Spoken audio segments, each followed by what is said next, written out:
With a starting price of $1,600, the Blade 15 is certainly one of the most expensive gaming laptops available on the market, but just because a product is expensive doesn't necessarily mean it's good.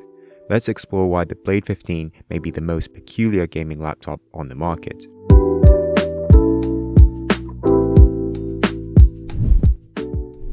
The Blade 15 measures at 35.5 centimeters wide, 23.5 centimeters long, and 1.9 centimeters thick. The chassis is composed of a single block of aluminium, which is one of the biggest selling points of the Blade 15. I recently reviewed the G14, and while I thought that was already an 8 out of 10 in terms of build quality, the Blade 15 in comparison feels like a 15 out of 10. Everything from the chassis sturdiness to the way the screen pivots in a soft velvety manner makes the laptop feel extremely well built. The keyboard also adds to that fantastic experience. While it did take me a bit of time to adjust to the positioning of the keys, once I got used to it, the keyboard experience was right up there with the best. The keystrokes, although shallow, provided very positive feedback. On top of that, the single-zone RGB lighting was also vivid and bright with many animation choices from Razer's Synapse software. I just wish Razer added the sleep and trackpad shortcuts instead of the playback buttons.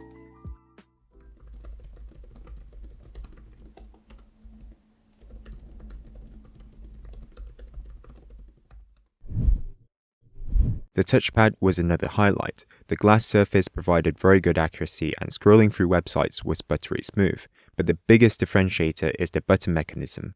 It's hard to describe, but the button presses in conjunction with the button sounds makes it by far the best Windows trackpad I've ever used. It's very similar to MacBook's trackpad, which says a lot.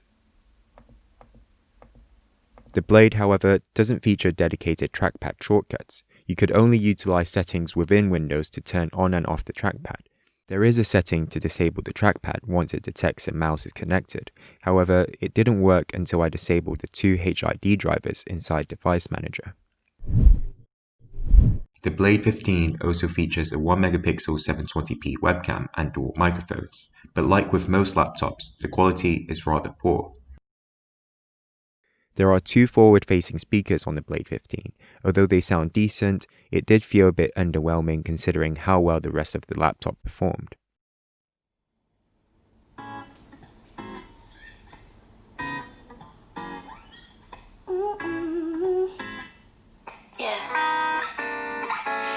So good in a nightgown, girl. Freckles on your face, let me kiss each one. Fingers on your waist, let me tiptoe up your spine. You keep it real cute with the natural curves. Up in outer space when I make you they should feel like I've done this one. My Blade 15 has the 144Hz panel. It's a matte screen with very good brightness and viewing angles. The 144Hz refresh honestly makes a huge difference to the fluidity in and outside of gaming. Also, at 15.6 inches, I didn't feel like I was lacking any pixels with the 1080p panel either. My model has the i7-10750H and RTX 2070 Max-Q. Running the CPU benchmark, the Blade scored a 1220 for single-core and 5694 for multi-core. In the compute benchmark with the API set to CUDA, it managed 89,650.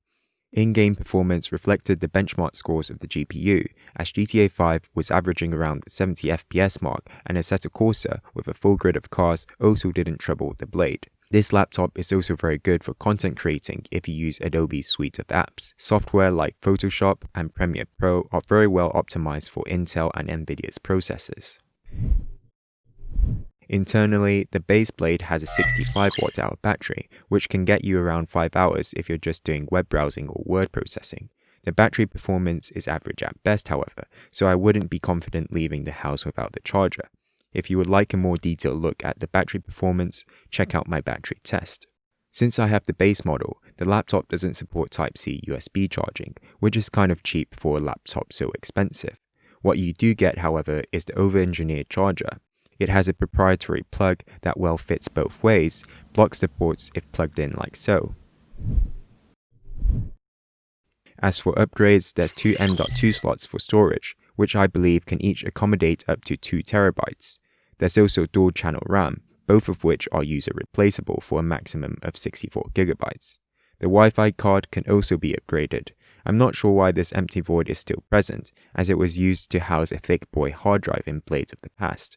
I think Razer could have done some work and utilized that space for a bigger battery. The Razer logo also lights up in green, and it uses the backlight of the screen to light up. So essentially, the brighter your screen, the brighter the logo will be on the back.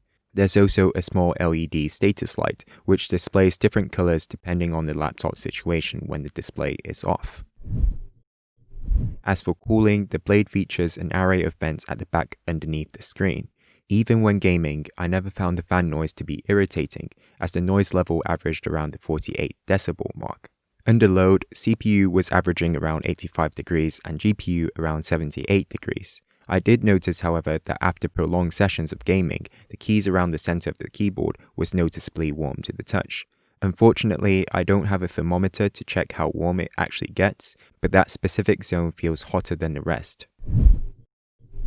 To conclude, the Blade 15 fills a void in the market of portable gaming that nobody else has. The build quality is literally second to none, and the entire package just feels super well designed and engineered. I just wish Razer did some changes and made the battery life of the base Blade a bit better. A 4 to 5 hour runtime really isn't enough to complete a full day's worth of work. Also, a fingerprint sensor would have been nice in this era of modern biometrics. The Blade 15 is therefore a very peculiar laptop, as it nails so many details so well, but also misses the fundamental aspects that truly create a complete portable experience.